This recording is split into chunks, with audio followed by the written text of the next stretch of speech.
यवतमाळ. मला तर भरपूरच प्रॉब्लेम होते. आमच्याकडे पीठ गिरणी आहे, तर 5 वर्ष झालं कधी सविताला पाहिलं नाही गिरणीवर. पण त्या दिवशी मार्गशीर्ष महिन्यातला पहिलाच गुरुवार होता. ती आली, ती माझ्या मुलीसोबत बोलत होती. मी म्हटलं अनोळखी कोण आहे बा बोलत, म्हणून मी गेली. आपली गंडत गुंडत, शुगर BP, मला मानेचा त्रास, इथे हे हाड वाढलेलं, या पायामध्ये गॅप, खूप सारे प्रॉब्लेम. तर मग ही विचारे मला, का काकू तुम्हाला बरं नाही का? मी म्हटलं नाही ग, इतके प्रॉब्लेम आहे तर माझ्याजवळ आहे, घेता का? पहा तुमचा विश्वास असेल तर काकू. मी ती आली माझ्याकडे आणि ती सर आले, त्या सरांचं नाव नाही मला माहीत. तर आणि यांनी मला समजावून सांगितलं, तर मला पटल्या त्या सगळ्या गोष्टी. लगेचच मी तिच्याकडे गेली आणि अमृत ज्यूस आणि डायगोजी हे चालू केलं.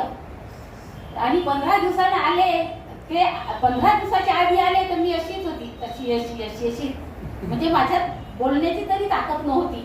मग सर म्हणाले की 15 दिवसाच्या आधी आलो तर तुम्ही वेगळ्याच होत्या बा. आता एकदम म्हणजे मला ना असं खाली बसलं की उठता नव्हतं येत, कशाचा तरी आधार घ्यावा लागत होता. आणि असं उभं राहा. आता इतकं काही झालं आहे का, जशी काही 16 वर्षाची मुलगी कशी कामं करते तशी मी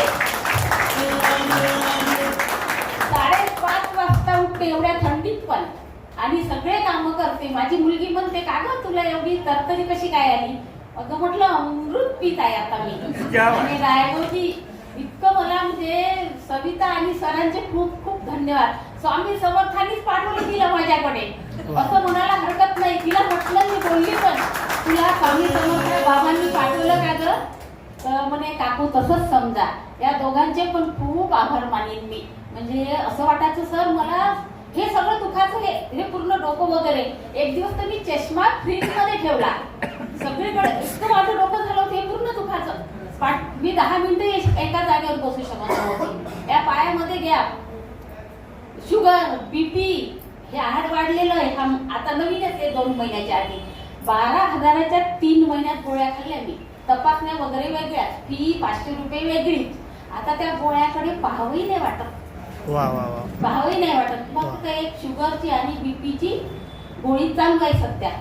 म्हणजे आता डॉक्टरांकडे जाईल तेव्हा समजेल का. पण मला जाणवत आहे की कसं वाटते, काय झोप छान.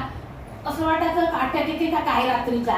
दात नाही लावून झोपायची मी, खुर्ची लावून ठेवायची दाराला, रात्री घ्या कशाने काही झालं तर. सविता आणि सर देवासारखेच आले माझ्यासाठी धावून. खरंच धन्य, खूप खूप आभार यांचे.